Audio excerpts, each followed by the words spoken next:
जय श्री कृष्णा दोस्तों, राधे राधे। आपका मेरे चैनल हमरे मोहन बिहारी जी में बहुत बहुत स्वागत है।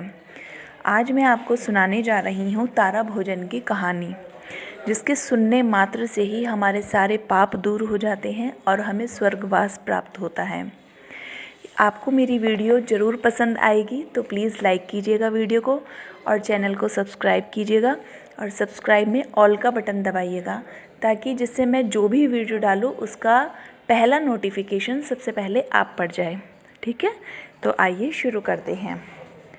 कार्तिक का पावन महीना जो सबको निहाल करता है, जो कोई करता है बुरे कर्म उसे बेहाल करता है।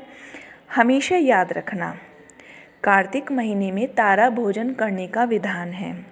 कार्तिक के महीने में जो भी व्रत करते हैं वो पूरे दिन निराहार रहकर रात के समय तारों को अर्घ देकर या जल देकर तब व्रत खोलते हैं, इसलिए इसे तारा भोजन कहते हैं।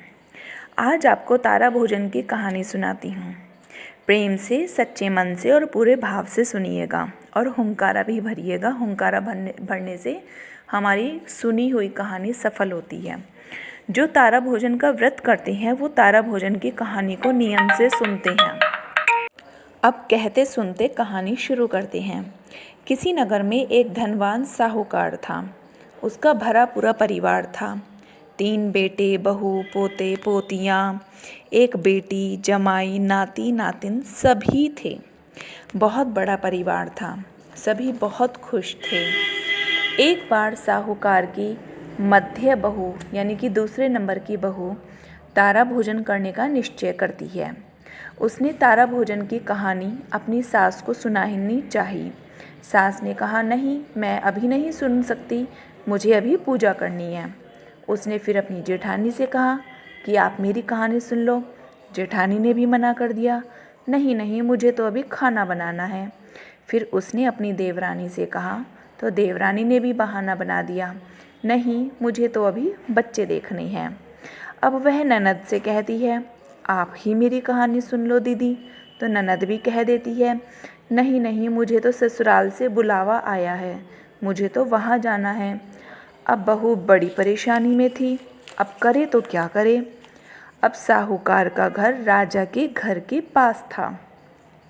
अब वह राजा के घर जाती है और कहती है, प्रजा का ध्यान रखना ही तो राजा का कर्तव्य होता है, आप ही मेरी कहानी सुन लो। राजा बोला, नहीं, मुझे राजपाट का काम देखना है। अब बहू बहुत निराश हो गई और परेशान हो गई और अपने घर लौटने लगी। तभी उसे एक पड़ोसन दिखाई दी जो तालाब से पानी भर रही थी। उसने अपनी पड़ोसन से कहा, बहन, तुम ही मेरी कहानी सुन लो। अब पड़ोसन खुशी खुशी तैयार हो गई। अब बहू और पड़ोसन दोनों ने मिलकर बढ़िया से पूजा करी और कहानी सुनी। पूरा महीना दोनों ने नियम से, पूरे सच्चे मन से कार्तिक मास के तारा भोजन की कहानी कही और सुनी और व्रत का पालन किया। जिस दिन उसने व्रत का उद्यापन किया, सभी ने देव योग से उसकी ज़िंदगी का अंतिम दिन था। भगवान ने उसे लाने के लिए स्वर्ग से विमान भेजा बहू के लिए। स्वर्ग से विमान आया देखकर सास दौड़ी दौड़ी आती है, बहू, मुझे भी अपने साथ ले चलो। बहू ने कहा, माँ जी, आपको तो पूजा करनी है। सास अपना सा मुँह लेकर के पीछे हो गई। तभी जेठानी दौड़ी दौड़ी आती है। जेठानी ने भी कहा, मुझे अपने साथ ले चलो। तो बहू ने उसे भी मना कर दिया, आप कैसे चलोगी, आपको तो खाना बनाना है। फिर देवरानी आती है। बहू ने उसे भी मना कर दिया, तुम्हें तो अपने बच्चे संभालने हैं, तुम कैसे चलोगी भला मेरे साथ। अब ननद रानी भी आई, तुम्हें तो ससुराल जाने की तैयारी करनी है, तो तुम वही करो। अब ये सब तो चल ही रहा था। इतने में राजा भी आए और कहा, मुझे ले चलो। पर बहू ने उन्हें भी मना कर दिया और कहा, आपको तो राज्य संभालना है और आप उसे ही करो। आखिर में बहू की पड़ोसन आई और उसने कहा, बहन, मैं चलूँ तुम्हारे साथ। बहू ने कहा, हाँ, तुम चलो। एक तुम ही तो थी जिसने पूरे मास मेरे साथ तारा भोजन की कहानी सुनी, मेरा साथ दिया।